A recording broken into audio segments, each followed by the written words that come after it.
کوئی نوحہ کا جواب دے، کوئی ادادار جواب دے، اس کا جواب اپنی جگہ ہے، لیکن جب حسین کو سلام کریں گے السلام علیکہ یا ابا عبداللہ، پلٹ سے پلٹ کر کیا وہ جواب نہیں دیں گے؟ سوچئے گا بھی وقت کہ اگر وہ جواب نہیں دیں گے، کیوں نہیں جواب دیں گے؟ اس لیے جواب دیں گے سلام کرنا مستحب ہے، جواب دینا واجب ہے۔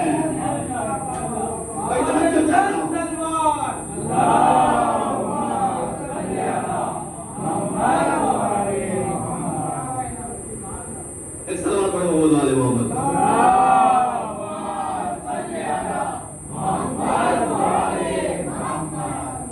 سلام کرنا مستحب ہے، جواب دینا واجب ہے۔ ہمارے یہاں کیا ہے کہ جو بزرگ ہو جاتے ہیں، بزرگوں سے معافی، جو بزرگ ہو جاتے ہیں، ہم سب بزرگوں سے معافی مانگتے ہیں، اس لیے کہ بھائی ہم تو آپ لوگ کو زیادہ جانتے نہیں ہیں، لیکن جتنا جانتے ہیں خوب ہے، اس لیے کسی اور کی مجلس میں نہیں آتے، حسین کی مجلس میں آتے ہیں۔ بہرحال ہم آپ لوگوں سے معافی چاہتے ہیں، لیکن ہم نے اپنے گاؤں محلے میں دیکھا جو تھوڑا سا سفید ریش ہو گئے یا کمر تھوڑا خمیدہ ہو گئی یا سن رسیدہ ہو گئے تو سلام کرنا نہیں چاہیں گے۔ اب بزرگوں کی بات نہیں ہے، غلطی سے اللہ نے کچھ نواز دیا،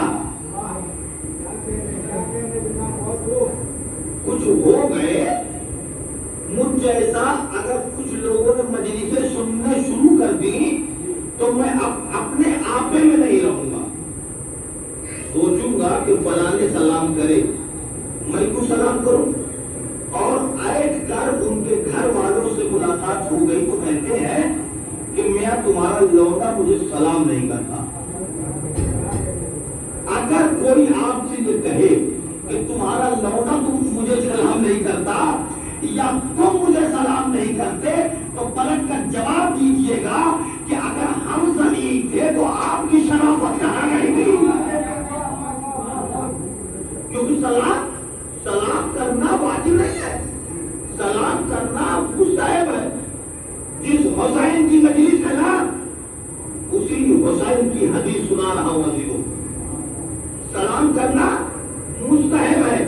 امام حسین علیہ السلام ارشاد فرماتے ہیں، کم سے کم امام حسین کا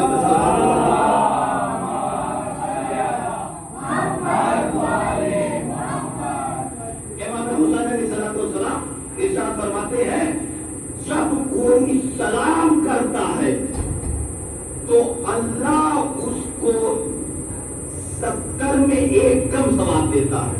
کتنا ہوا؟ 69۔ جو سلام کرتا ہے، جو میاں جواب دیتا ہے، امام حسین کہتے ہیں ایک ثواب پاتا ہے۔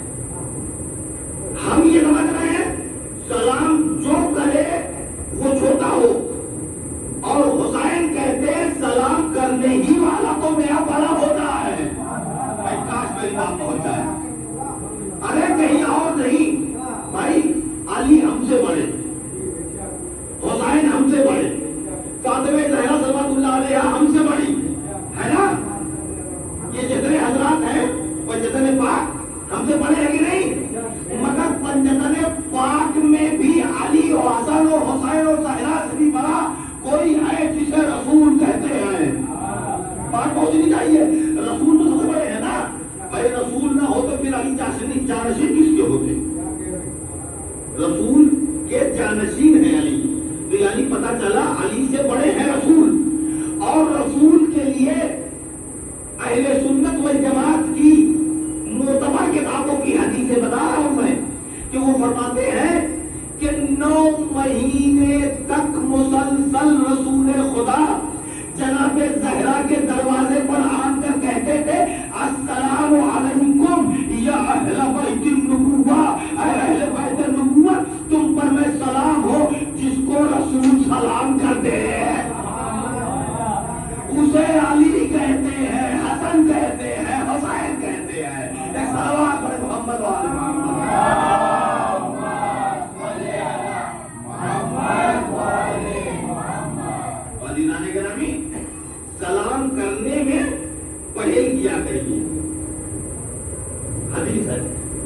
معصومین کی؟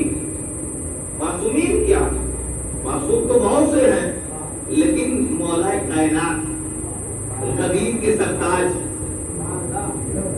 ہمارا مولا کہتا ہے کہ سلام زور سے کیا کرو، سلام زور سے کیا کرو۔ اس کی وجہ بتائی ہے مولا کائنات نے۔ دیکھیے، میں نے شاید پہلے دن اس کو بھی کہا تھا کہ خیبر ہو گیا، ہم نے دیکھا نہیں، خندق ہو گئی، ہم نے دیکھا نہیں، مگر علی کا علم آج بھی زندہ ہے، علی کا علم آج بھی زندہ ہے۔ مولا کائنات حضرت علی بن ابی طالب علیہ السلام کو سلام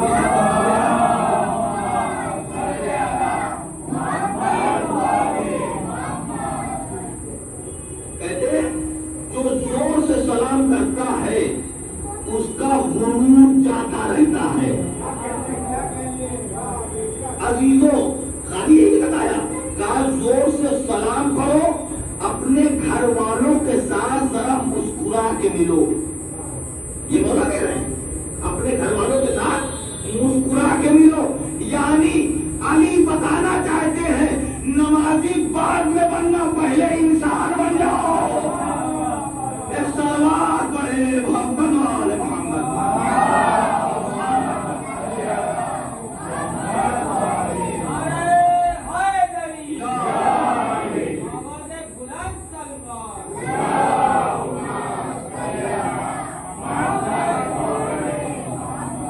خدا آپ لوگ کو سلامت رکھے کہ اس خشک موضوع پر اس طریقے سے آپ ہم کو داد دے رہے ہیں، مجھ کو نہیں دے رہے ہیں، در حقیقت علی کو داد دے رہے ہیں، کیونکہ میں نے اپنی طرف سے کچھ چیزیں نہیں پڑھی ابھی جو پڑھا وہ علی کی بات پڑھی، حسین کی بات پڑھی۔ اسی لیے تو 7ویں یا 8ویں امام نے فرمایا تھا کہ ہماری بات یعنی حدیثیں، ہماری بات اگر لوگوں کے سامنے رکھو تو پھر تم اپنی نہ بھی رکھو گے تو کام چلتا رہے گا۔ ایک سوال بڑے محمد والے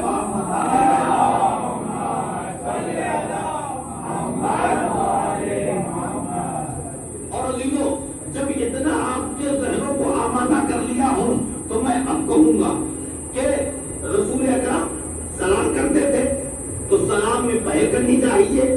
سلام ایک دعا ہے، مومن کو یاد کرتا ہے۔ نماز پڑھنے کا سب سے بڑا فائدہ یہ ہے کہ ہم حسین کو سلام کرتے ہیں، اور اس میں غالباً زیادہ اکثریت پوروانچل کی ہوگی نا، ہے نا؟ پوروانچل یا الہ آباد یہی سب بھی تو ہوں گی، اما اگر پشچم یو پی کے بھی ہو گئے نا تو بھی میں سمجھا لے جاؤں گا۔ وہ یہ ہے کہ ایودھیا ابھی رام مندر بنا نا، اچھا رام مندر بننے سے پہلے وہ کیا تھا؟ وہاں مسجد، دیکھیے جو آئے شرافت سے بیٹھ جائے، شور مچاتا ہوا آئے گا تو مسجد سے شروع ہوتی ہے۔ سب آپ محمد والے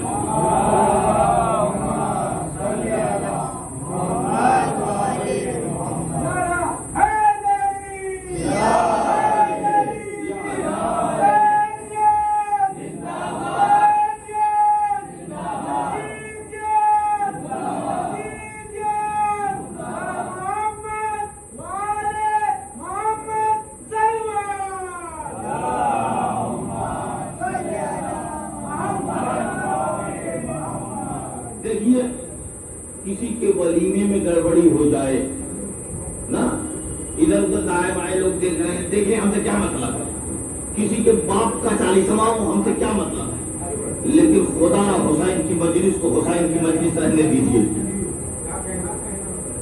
تو میں یہ کہہ رہا تھا آپ کی خدمت میں کہ جب وہاں مندر نہیں تھی، وہاں مسجد تھی، اور معلوم ہے بابری مسجد تھی، تو جب اس کو گرا دیا گیا 92 میں تو اخبار والوں نے مل کر ڈھنڈورا پیٹا، میڈیا تو ہے میڈیا، جب اس نے ڈھنڈورا پیٹا تو لفظ مسجد اڑ گیا، لیکن میں حقیقت کہہ رہا ہوں، حالت حاضرہ میں پڑھ رہا ہوں، لفظ مسجد اڑ گیا. آج بھی کبھی گاہے بگاہے اس کا تذکرہ آ جاتا ہے میڈیا پر تو لوگ کہتے ہیں بابری ڈھانچہ. غلط نہیں کہہ رہا ہوں، بابری ڈھانچہ. عزیزوں چند سال اخبار والے چیخیں تو لفظ مسجد اڑ جائے. اوارے حسین تیری عظمت 1400 سال سے بنی امیہ اور بنی عباس سیکھتے چلے آ رہے ہیں، مگر عظمت حسین جہاں کل تھی وہیں آج ہے.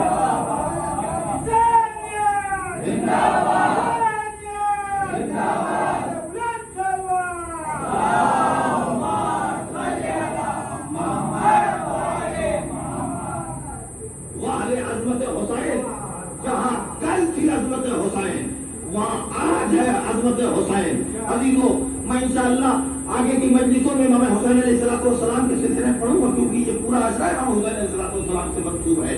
لیکن کتنی اچھی بات ہو کہ حسین کی مجلس میں فرمودات حسین پڑھے جائیں. تو عزیزان گرامی، دعا مومن کا اسلحہ ہے. دعا سے کبھی گریز پائی مت اختیار کیجیے گا، اور یاد رکھیے گا کبھی نماز کو ہلکا مت سمجھیے گا. دیکھیے کوشش کیجیے کہ نماز کو اول وقت پڑھیں، لیکن اگر کہیں پھنسے ہوئے ہیں، ٹریفک میں ہیں، کہیں بھی ہیں، ہر آدمی ایسا ہوتا مشکل ہے، تو گھر آنے کے بعد فوراً نماز ادا کیجیے. عزیزوں اس کا سب سے بڑی وجہ یہ ہے کہ جو اول وقت نماز پڑھتا ہے اس کو کوئی یاد کرے نہ کرے حسین یاد کرتا ہے، اسے حسین یاد کرتا ہے. عزیزان گرامی، آیت اللہ بہجت کا نام سنا ہے؟ وہ ہمارے تعلقات میں نہیں ہے. آیت اللہ بہجت علیہ رحمہ خدا ان کو غریب رحمت کرے، وہ کہتے ہیں ان کے استاد ایک سلمان بڑے محمد والے کر رہا تھا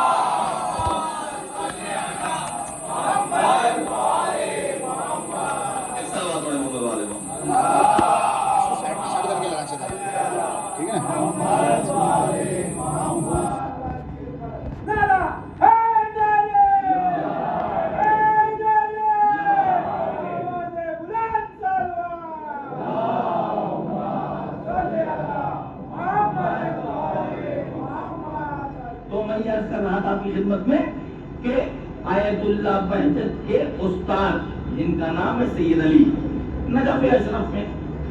دیکھیں مولویوں سے بھی لوگ سوال کرتے ہیں مولانا کچھ دعا ہوا بتا دیجئے، کچھ بتا دیجئے کہ کچھ ترقی مل جائے، کچھ بتا دیجئے چٹکا کہ کچھ کر لوں اور ترقی مل جائے. سنو مولویوں چکر مت آئیے گا. ہاں اس لیے اگر مولوی ترقی بانٹنے لگتا تو سب سے پہلے اپنے کو بانٹتا. بات سمجھ میں آ رہی ہے؟ ہمارے مذہب میں سب سے اچھی بات ہے کہ کوئی اندھ بھکت پیدا نہیں ہوتا. ہمارا مذہب عقلی مذہب ہے.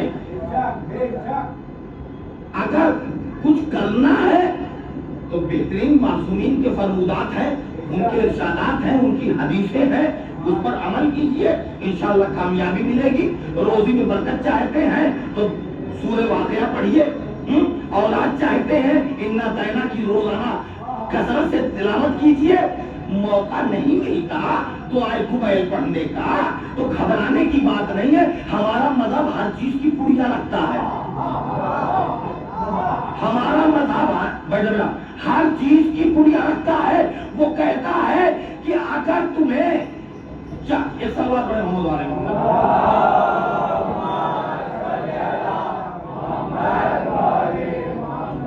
بچوں کو بیٹھا دو بھیا وہی ایک سوال بڑے محمد والے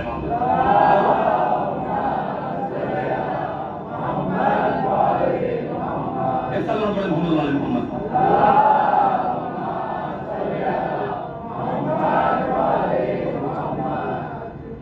تو میں یہ کر رہا تھا کہ معصومین کہتے ہیں، میں کسی چلتا نہیں کر رہا ہوں، معصومین کہتے ہیں اگر کسی کو دادا میں طرف دیکھیے ادھر نہ بات کیجیے. دیکھ رہے ایسا اپنے محمد والے محمد پر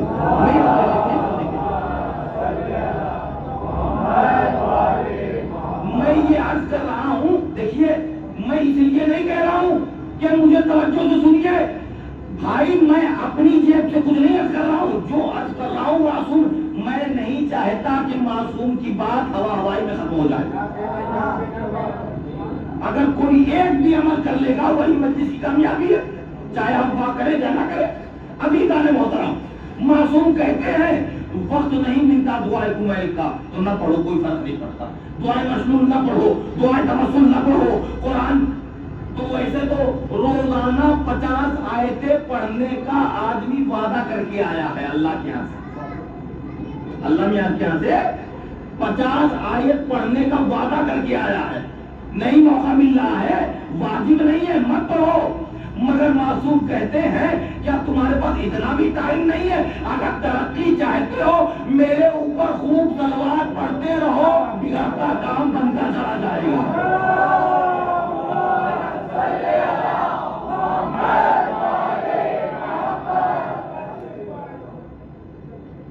اچھا میں کچھ اور پڑھنے والا تھا لیکن ٹھہر کے رک گیا. سمجھ میں آ گئی بات کہ کچھ لوگوں کے اتری نہیں ہے جرے سے. بات یہ ہے کہ ہم صلوات پڑھتے ہیں تو سمجھتے ہیں عیاذاً باللہ خاکم بدہن کہ آل محمد پر ہم احسان کر رہے ہیں. اس لیے استغفر اللہ کہا میں نے. ہم یہ سمجھتے ہیں کہ آل محمد پر احسان کر رہے ہیں. کیوں؟ ترجمہ کیجئے صلوات کا. اللہم صلی علی محمد و آل محمد. اے اللہ آل محمد کا رتبہ بڑھا دے، آل محمد پر رحمتوں کی بارش کر دے، آل محمد کو بزرگی عطا کر. تو کیا آل محمد ہماری دعاؤں کے محتاج ہیں؟ جب آپ سمجھ رہے ہیں تو اور لوگ جو عالم ہیں وہ تو سمجھیں گے، لیکن میں واضح کرنا چاہتا ہوں تاکہ ہمارے بچے تو سمجھ جائیں، تاکہ اس کو اور پڑھیں. صلوات عزیزو، بات یہ ہے کہ ان کا کچھ فائدہ نہیں ہے. جن کو اللہ نے اپنی مرضی دے رکھی ہو، جن کو اللہ نے اپنی مرضی دے رکھی ہو، جو چاہے کرے، کبھی چاند کو دو ٹکڑے کرے، چاہے سورج کو پلٹا لے، یہ ان کے اختیار میں ہے. تو پھر یہ صلوات پڑھتے کیوں؟ صلوات ہم اپنے فائدے کے لیے پڑھتے ہیں. وہ کیا ہے؟ شہر میں آپ گئے ہوں گے، دیکھا ہوگا کہ چوراہے پر فوارے لگے رہتے ہیں اور یہ فوارہ پانی کا جوش مار کر اوپر جاتا ہے. مئی جون کی خطرناک گرمی جو ابھی گزری ہے اس میں نے دیکھا ہے اور آپ لوگوں نے بھی اس کا مشاہدہ کیا ہوگا کہ جب یہ جوش مار کے اوپر پانی جاتا ہے تو پیاسے کبوتر، پیاسی چڑیا یہی پانی پیتی ہے. لیکن بڑے ہوشیار ہیں یہ پرندے، اوپر جا کر پانی نہیں پیتے. وہ سمجھتے ہیں یہ جوش مار کے پانی اوپر جا رہا ہے، آخر تو پیالے میں گرے گا، آخر تو پیالہ چھلکے گا. جب پیالہ چھلک جائے گا تو گرے گا پانی، ہم پی لیں گے کیونکہ اوپر جائیں گے تو ہماری نتنی چوچ اس میں یہ پانی آ نہیں سکتا. جب نیچے گرے گا اور چھلک کے گرے گا تو ہم آسانی سے پانی پی لیں گے. بے آئینے ایسے ہی مسئلہ ہے عزیزان محترم کہ جب امت رحمت کی پیاسی ہوتی ہے تو مل جل کر آل محمد پر صلوات پڑھتی ہے تاکہ رحمت کا پانی جوش مار کر اوپر جائے. رحمت کا پانی جوش مار کر اوپر جائے اور محمدیت کے ظرف میں گرے. جب محمدیت کا ظرف چھلکے تو امت سے راب رحمت ہو جائے. ایک صلوات بولے محمد وآل محمد.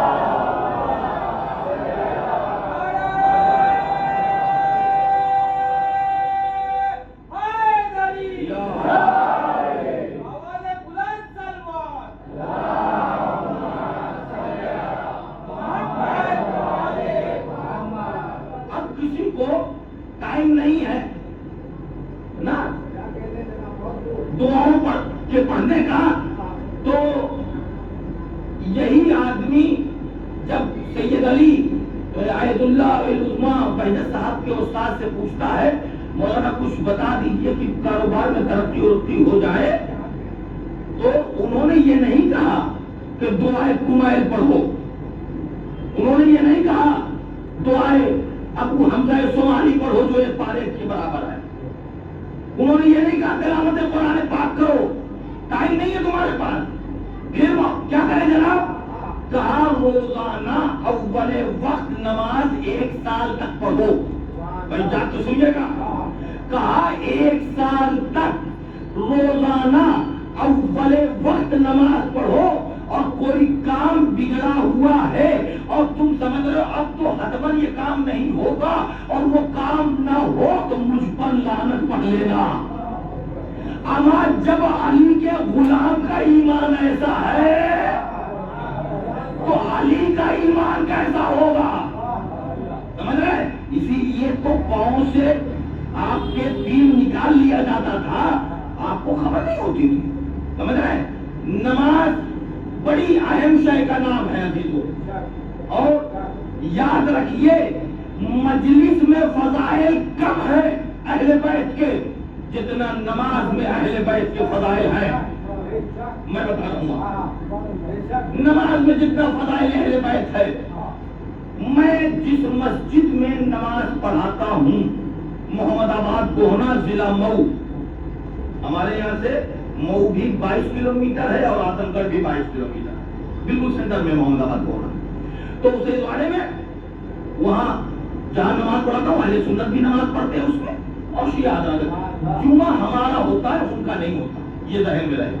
پھر ہم نے ان کو دیکھا کوئی لڑائی جھگڑا بھی نہیں ہے، الحمدللہ چل رہا ہے معاملہ۔ تو میں نے یہ دیکھا کہ نماز جو ہوتی ہے ان کا خطیب منبر پہ گیا، اب وہ کہتا ہے مدینے والوں تم پر سلام، مکے والوں تم پر سلام، اور بصرہ والوں تم پر سلام، اور لفنگو تم پر سلام، اور چکو تم پر سلام، ہائے ہائے۔ جس کا نام لینا بھی مزاج تہذیب پر بار تھا ان کا نام لیا، سلام پڑھا، صلوات پڑھی۔ میں نے کہا میاں شیر تب جانوں میں آپ کو جب نماز میں آپ ان پر صلوات پڑھ دیجئے، آپ نماز میں ان پر درود پڑھ دیجئے۔ میں نے دیکھا التحیات و طیبات کے بعد انہوں نے کہا اشہد ان لا الہ الا اللہ و اشہد ان محمد رسول اللہ، بے عین پڑھا ملا لیجیے گا، اشہد ان لا الہ الا اللہ و اشہد ان محمد عبدہ و رسولہ، کہتے ہیں اللہم صلی علی محمد و آل محمد۔ میں نے کہا کیا شیعہ ہو گئے؟ شیعہ ہو گئے؟ بھائی تم نے صلوات پڑھی آل محمد پر، ان پر بھی تو پڑھ دو، پڑھو ان کے اوپر۔ آواز بھی مولانا آپ سمجھے نہیں، خطبے میں ہم آزاد تھے، چاہے ان کو ملائیں چاہے ان پر پڑھ دیں، مگر نماز ہے آل محمد کی محبت کا قلعہ۔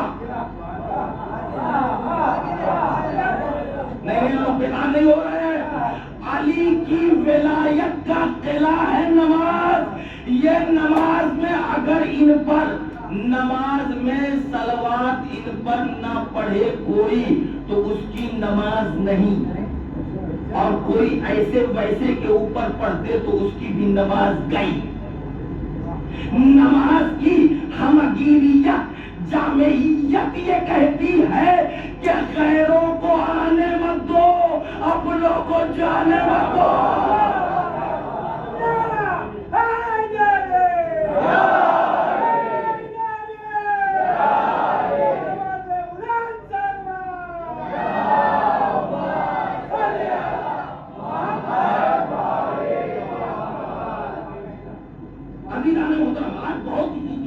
میں سے دینا چاہتا ہوں کیونکہ آج یہ شب 3 ہے، شب 5 کل ہو جائے گی، شب 6 ہو جائے گی، شب 7 ہو جائے گی، ادھر فضائل زیادہ چلیں گے نہیں، لیکن میں بتانا چاہتا ہوں کہ نماز میں فضائل آل محمد کا منبع ابل رہا ہے۔ کاش کہ یہ اپنے کو اخباری کہنے والے ذرا قرآن کی عینک لگا کر علی کے فضائل دیکھ لیتے. عزیزوں خندق باہر کی چیز ہے, خیبر باہر کی چیز ہے, صلوات نماز کی چیز ہے. اگر بھائی آپ خیبر ہر وقت پڑھیں گے, خندق آپ ہر وقت پڑھیں گے نہیں نا, لیکن نماز دن میں 3 دفعہ تو پڑھیں گے ہی. اور اگر دن میں 3 دفعہ نماز پڑھا تو ہم نے آل محمد کو یاد کیا کہ نہیں کیا؟ پھر زیارت میں رسول اللہ کو بھی سلام کیا, مولا کائنات کو بھی سلام کیا, فاطمہ زہرا کو بھی سلام کیا, پھر حسن مصطفیٰ کو بھی سلام کیا, علی رضا علیہ السلام کو بھی سلام کیا, امام حسین کو بھی سلام کیا.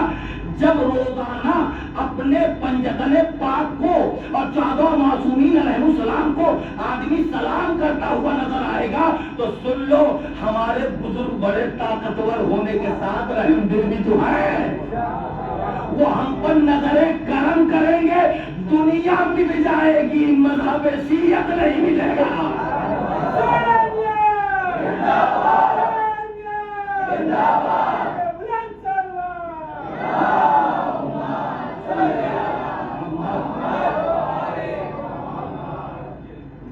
وقت بہت تیز بھاگ رہا ہے, میں جلدی سے بات کہنا چاہتا ہوں. عزیزوں نماز کا ایک بہترین فائدہ بتاؤں گا, سنیں. اور ہمارے نوجوان جب اس چیز کو یاد کریں گے, اس جیسے حکیم فقیر سراپا تفسیر عبد العلیم بندے ناز چیز کو یاد کر لیں گے, وہ یہ ہے کہ نماز میں ایک سورہ پڑھا جاتا ہے جس کا نام ہے سورہ فاتحہ. اگر کسی نماز میں نہ پڑھا گیا تو سمجھ لیجئے اس نے نماز نہیں پڑھی. اور یہ بھی کمال ہے, سورہ فاتحہ ہم سمجھتے ہیں آیت قرآنی ہے, سورہ قرآنی ہے, مگر انہیں کیا پتا یہ فضائل علی بھی تو ہے. جب ابن عباس نے کہا کہ مولا ذرا قرآن کی تفسیر کر دیجئے, مولا نے کہا لکھو. اب بسم اللہ کی تفسیر ہو رہی ہے نماز عشاء کے بعد. اس زمانے میں مرغ کی آواز آتی تھی تو پتہ چلتا تھا وقت صلاۃ ہو گیا. اب تو مرغ بھی 2:30 بجے رات میں بول دیتے ہیں, سمجھ رہے؟ جیسے ہی مرغ کی آواز آئی مولا کائنات نے کہا ابن عباس وقت کم تھا, باتیں بہت تھیں, ابھی تو بسم اللہ کی تفسیر نہ ہو سکی, سورہ حمد کی کیا ہوتی, ابھی قرآن مجید کی کیا تفسیر. کا مولا کیا مطلب, کب اتنا سمجھ لو لب لباب یہ ہے کہ جو کچھ قرآن میں ہے وہ سب کے سب سورہ فاتحہ میں ہے, اور جو کچھ سورہ فاتحہ میں ہے وہ بسم اللہ میں ہے, اور جو کچھ بسم اللہ میں ہے وہ بائے بسم اللہ میں ہے. اور انن نقطہ تحت الباء, اور میں ہی وہ نقطہ ہوں, میں ہی وہ نقطہ ہوں جو بے کے نیچے رکھا گیا. دنیا جب نقطے کو نہ پہچان سکے تو قرآن کو کیا سمجھے گی. تو آپ جب یہ پڑھیں گے نماز میں سورہ حمد, تو سورہ حمد ایک تو بسم اللہ علی کی فضیلت, بسم اللہ علی کی فضیلت, اس میں ایک آیت ہے صراط المستقیم نہیں, صراط الذین انعمت, ان لوگوں کا راستہ جس پر تیری نعمت انعام ہے. یہ کون والا ہے؟ یہ علی والا تو راستہ ہے. کس کی فضائل, کس کے فضائل بیان ہو رہے ہیں؟ عزیزو یہ نہیں میں بتانے والا ہوں, بتانے والا یہ ہوں کہ بسم اللہ سے اب شروع کیجئے. اب آپ پڑھیے مجلس, کیا بسم اللہ الرحمن الرحیم. ترجمہ شروع کرتا ہوں اس اللہ کے نام سے جو رحمان ہے, جو رحیم ہے, یعنی بہت رحم کرنے والا. دونوں کا مطلب وہی نکلتا ہے. اچھا, الحمدللہ رب العالمین, ساری تعریفیں اس اللہ کے لیے, ذرا اس پہ توجہ کیجیے گا, ساری تعریفیں اس اللہ کے لیے جو الرحمن الرحیم, جو رحمان ہے اور رحیم ہے, اور مالک یوم الدین, جو یوم قیامت کے برپا کرنے کا اختیار رکھتا ہے. سمجھ لیے؟ پھر اس کے بعد کیا مالک یوم الدین, ایاک نعبد و ایاک نستعین، یہی تک مل رہی ہے آپ کو. بسم اللہ سے جب آپ چلے تو ترجمہ کیا شروع کرتا ہوں اس اللہ کے نام سے جو رحمان جو رحیم. الحمدللہ رب العالمین، پالنے والا ہے جس کی ستائش ہے، جس کی حمد ہے. الرحمن الرحیم، جو رحمان ہے رحیم ہے. مالک یوم الدین، جو یوم قیامت یعنی یوم حساب کے برپا کرنے کا اختیار رکھتا ہے. تو آپ نے سنا نا، میں نے ترجمے میں درمیان میں کہا نا جو اور اس. یہ جو اور اس کس کے لیے کہا جاتا ہے؟ یہ جو اور اس ہر زبان ہر لینگویج میں اس کے لیے کہا جاتا ہے جو نظر کے سامنے نہ ہو. میں توجہ چاہتا ہوں، علمی گفتگو کر رہا ہوں آپ کے سامنے. اس کے لیے کہا جاتا ہے جو نظروں کے سامنے نہ ہو. ایک دفعہ نماز کا معنی سنیے گا، ایک دفعہ مصلی بسم اللہ سے مالک یوم الدین تک آیا. ساری تعریفیں اس اللہ کے لیے. شروع کرتا ہوں اس اللہ کے نام سے جو رحمان جو رحیم، مالک یوم الدین، جو یوم قیامت کے برپا کرنے کا اختیار رکھتا ہے. کہتے کہتے مصلی نماز پڑھنے والا کہتا ہے ایاک نعبد و ایاک نستعین، ہم تو تیری ہی عبادت کرتے ہیں، تجھ سے ہی مدد کے طلبگار ہیں. نماز کا اتنا فائدہ تو ہوا ہی کہ غائب خدا کو سامنے کر دیتی ہے. عزیزوں، نماز کا اتنا فائدہ تو ہوا ہی کہ وہ غائب خدا کو سامنے کر دیتی ہے. کہا مالک یوم الدین ایاک نعبد و ایاک نستعین، ہم تو تیری ہی عبادت کرتے ہیں اور صرف تجھ سے ہی مدد کے طلبگار ہیں. پھر اس کے بعد کیا کہا؟ ایاک نعبد و ایاک نستعین اہدنا الصراط المستقیم. کیا ترجمہ کرتے ہیں آپ؟ میں ترجمہ اس لیے نہیں کروں گا اس کا کہ پورے قرآن کی تفسیر میں جھگڑا ہے، سورہ حمد کے ترجمے میں جھگڑا ہے. میں نہیں چاہتا جھگڑے لڑائی کی بات پڑھوں. بھائی کچھ لوگ ترجمہ کرتے ہیں کہ سیدھا راستہ دکھا دیں، اور آپ ترجمہ کیا کرتے ہیں؟ سیدھے راستے پر قائم رکھ.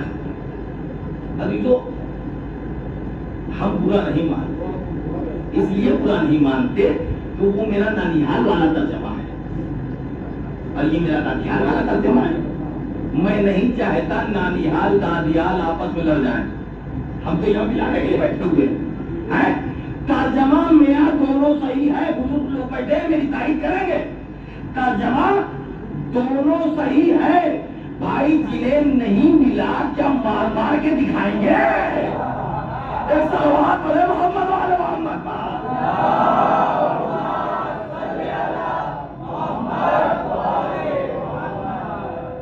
پورے قرآن میں سورہ حمد میں یہی دعا ہے، اہدنا الصراط المستقیم، سیدھا راستہ دکھا دے یا سیدھے راستے پر قائم رکھ. عزیزو، میں نے کہا نا نانیہال والا ترجمہ ہے سیدھا دکھا دے، اور نانیہال والا ہے سیدھے راستے پر قائم رکھ. عزیزو، صبح اہدنا الصراط المستقیم، ظہر اہدنا الصراط المستقیم، عصر اہدنا الصراط المستقیم، مغرب اہدنا الصراط المستقیم، عشاء اہدنا الصراط المستقیم. سیدھا راستہ دکھا دے، سیدھا راستہ دکھا دے. 1400 سال سے 1446 سال سے مسلمان کہتا چلا رہا ہے سیدھا راستہ دکھا دے، سیدھا راستہ دکھا. میاں محنت کرتے تو بنا لیتے. یہ کیسا ہوتا ہے کہ تمہیں سیدھا راستہ نہیں دکھا پا رہا ہے؟ اور ایک بات اور ہے جو ہم اپنے پڑھے لکھے نوجوانوں سے پوچھنا چاہتے ہیں. میں اس معاملے میں جاہل ہوں، میں آپ لوگوں سے پوچھتا ہوں. آپ انصاف سے بتائیے، اگر آپ کی پکڑ اردو لینگویج پر ہے، آپ کی پکڑ انگلش گرامر پہ نہیں، پوری زبانی پر آپ کی پکڑ ہے، یا ہندی پر یا مراٹھی میں کسی زبان میں، یا آپ اپنے دیہات میں رہتے ہیں وہاں کی جو لینگویج ہے گھریلو اس پر آپ کی پکڑ ہے، لیکن جب آپ کچھ بولتے ہیں تو اس کے کیا 2-3 الفاظ نہیں ہوتے؟ کیا اس کے مفہوم نہیں ہوتے؟ بھائی آپ اپنی ہی کہی ہوئی بات کا کیا ترجمہ نہیں کر سکتے؟ کر سکتے کہ نہیں کر سکتے ہیں؟ تو اسی طریقے سے قرآن عربی میں آیا، ہم واشی میں 1446 سال کے بعد ہیں اور ہم عربی نہیں جانتے، تو ہم تو کوئی بھی معنی مطلب لے کے بیٹھ جائیں گے، مگر قرآن اترا ہے سرتاج انبیاء محبوب کبریا تاہا لقب و مزمل لقب، جس کی ٹوٹی ہوئی جوتیاں کبھی گوشوارہ ہے عرش بنی،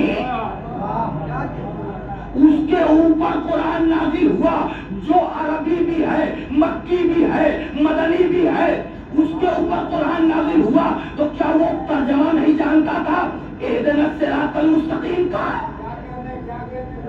اگر وہ اہدنا الصراط المستقیم کا ترجمہ آپ والا کر رہا ہے کہ سیدھا راستہ دکھا دے، تو معاف کریے گا وہ تمہارا رسول ہوگا،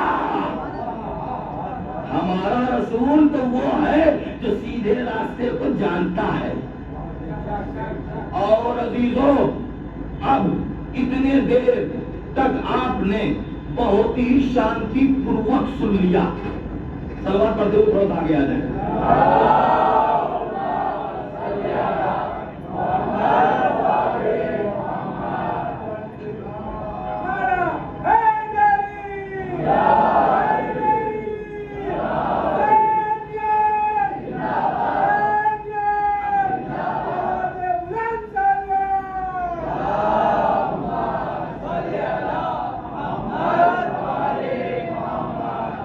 اتنی دیر تک آپ نے شانتی پوروک سنا، لیکن اب جو بات کہوں گا وہ میں نہیں کہہ رہا ہوں، وہ رسول کہہ رہے ہیں۔ اب جو داد دیں گے آپ رسول کو دیں گے وہ یہ ہے، ابن مسعود اسلام کے زبردست صحابی ہے رسول اللہ کے، ابن مسعود کا ایک مقام ہے رضی اللہ تعالیٰ عنہ، بہت زبردست صحابی ہے، بہت سی آیتوں کے یہ مفسر بھی ہیں۔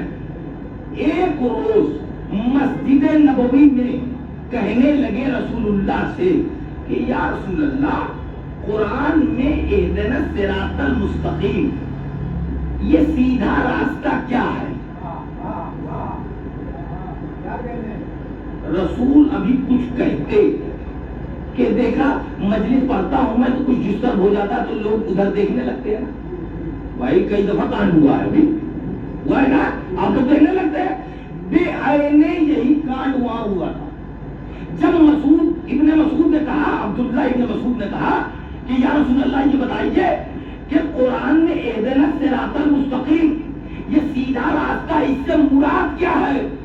تو رسول اس سے پہلے کچھ بولتے کہ بے اتفاق فاطمہ بنت اسد کے شیر نے دروازہ کھولا، مسجد میں قدم رنجہ فرمایا، ابن مسعود کہتے کہتے بے اتفاق علی کی طرف دیکھتے ہیں اور پھر اپنی بات کو کنٹینیو کر دیتے ہیں، تسلسل دے دیتے ہیں، ہاں یا رسول اللہ بتائیے، وہ آپ نے بتایا نہیں اہدنا الصراط المستقیم سے مراد کیا ہے؟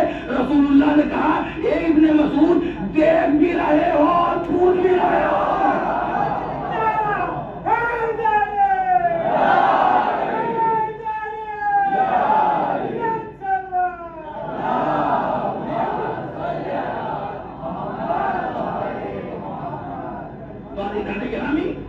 تو اہدنا الصراط المستقیم ہمارا مولا ہے، رسول کی حدیث کی روشنی میں، کسی معصوم نے نہیں، رسول اللہ نے فرمایا ہے علی اہدنا الصراط المستقیم ہے، جس نے علی کا دامن پکڑ لیا اس کی نماز قبول، روزہ قبول، حج قبول، جس نے علی کو چھوڑ دیا خوشبو جنت نہیں سونگ سکتا۔ تم چاہتے ہو بریلی لگا کر جنت پا جاؤ گے، تخنے سے اوپر پہنچا دو گے اور جنت مل جائے گی؟ آئیے میں قرآن پڑھ رہا ہوں، ہماری مسجد کے اوپر شاہی مسجد ہے جس میں میں نماز پڑھتا ہوں، شاہی مسجد، اوپر لکھا ہوا ہے فارسی میں ایک شعر، وہ علامہ اقبال کا ہے۔ کیا شعر ہے؟ کہ روز محشر کہ جا گداز بود اولی پرسش نماز بود۔ علامہ اقبال کہتے ہیں محشر کی ہولناکی میں سب سے پہلا سوال نماز کا ہوگا، اور بات صحیح ہے، محشر کی ہولناکی میں سب سے پہلا سوال نماز کا ہوگا. مگر عزیزو اب قرآن کھول کے بیٹھیے اور میرے اوپر داد دیجیے گا عزیزو. قرآن کہتا ہے جب نماز کا حساب چکتا ہو جائے گا، جب روزوں کا حساب بے باک ہو جائے گا، جب داڑھی دیکھ لی جائے گی، بریلی تول لی جائے گی، تو قرآن کہتا ہے یم بیم موت در موت بے تمام مسلمانوں کا ریلا جنت کی طرف چلے گا. کلابے جنت کو پکڑنے والا ہوگا. ہینڈل آپ کی زبان میں دروازے جنت کو پکڑنے والا ہوگا کہ ایک وقت قرآن کی آواز آئے گی وقفوہم انہم مسئولون، انہیں روکو ابھی ان سے کچھ پوچھنا رہ گیا ہے. بھائی توجہ چاہ رہا ہوں، انہیں روکو ابھی ان سے کچھ پوچھنا رہ گیا ہے. میرے پروردگار تعلیم دیکھ لی ہے، پیجامہ دیکھ لیا، بریلی دیکھ لی، اب کیا پوچھے گا؟ اہل سنت والجماعت کا زبردست عالم کہتا ہے، قواعد محرقہ میں ابن حجر مکی کہتا ہے کہ ان ولایت علی ابن ابی طالب.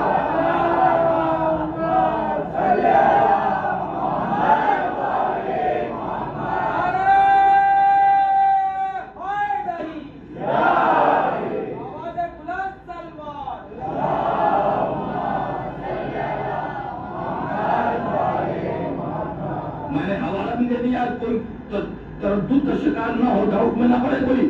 کیا علامہ حجر مکی علی کے خلاف کتاب لکھتے ہیں جس کا نام ہے قواعد محرقہ. اسی کتاب میں تحریر فرماتے ہیں کہ آخری سوال ولایت علی کا ہوگا. علامہ نماز کا حساب ہو جائے گا، اگر ولایت علی روح نماز نہ ہو تو نماز پڑھنے سے کوئی فائدہ نہیں ہے. عزیزان گرامی، نماز تبھی کام دے گی جب علی کی ولایت ساتھ ہوگی. اور یاد رکھیے جو نماز نہیں پڑھتا اس کے لیے ولایت کام نہیں دے گی.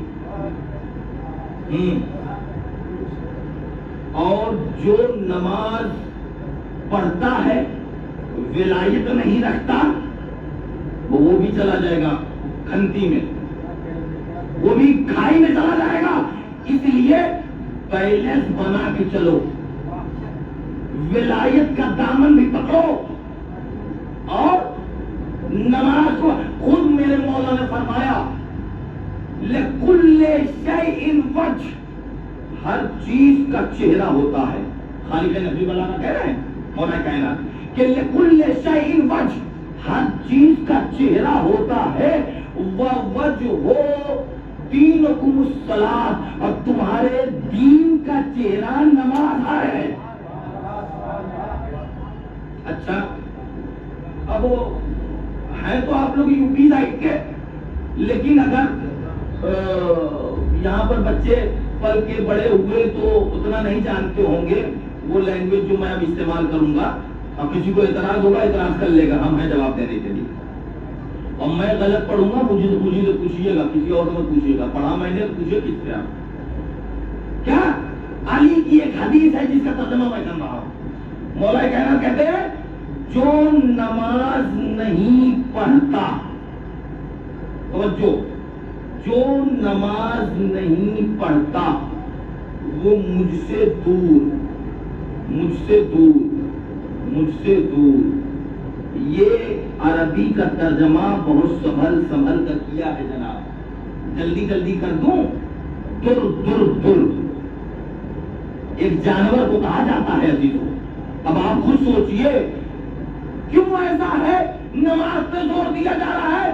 نماز کے لیے قرآن کہتا ہے کہ تنہا عن الفحشاء والمنکر، نماز آدمی کو برائی سے بچاتی ہے، فلٹر کرتی ہے. آپ کی زبان میں جب آدمی گناہوں سے فلٹر ہو جائے گا، پاک صاف ہو جائے گا، تبھی تو علی کے قابل ہوگا.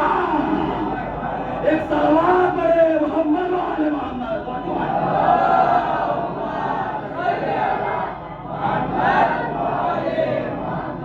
بہت زیادہ ہو گیا عزیزان محترم. اب تقریر کا آخری فقرہ کہ اہدنا الصراط المستقیم، کہ صراط مستقیم دکھا دے یا صراط مستقیم پر گامزن رکھ، کون ترجمہ صحیح ہے؟ آپ فیصلہ کیجئے۔ وہ یہ ہے کہ میں اسی تربہ کہتے ہیں نا اس کو، اسی تربے میں تھا، ٹہل رہا تھا ادھر ادھر، تو ایک صاحب کیا جا کے بیٹھ گیا میں، اور ایک صاحب اور بیٹھے ہوئے تھے، ان کا بچہ ہائی اسکول کا امتحان دے کر آیا، ہاپتا کاپتا، تو باپ نے پوچھا بیٹا کیسا پرچہ ہوا؟ یہ سرکاری سوال ہے جو بیٹے سے باپ کر رہا ہے۔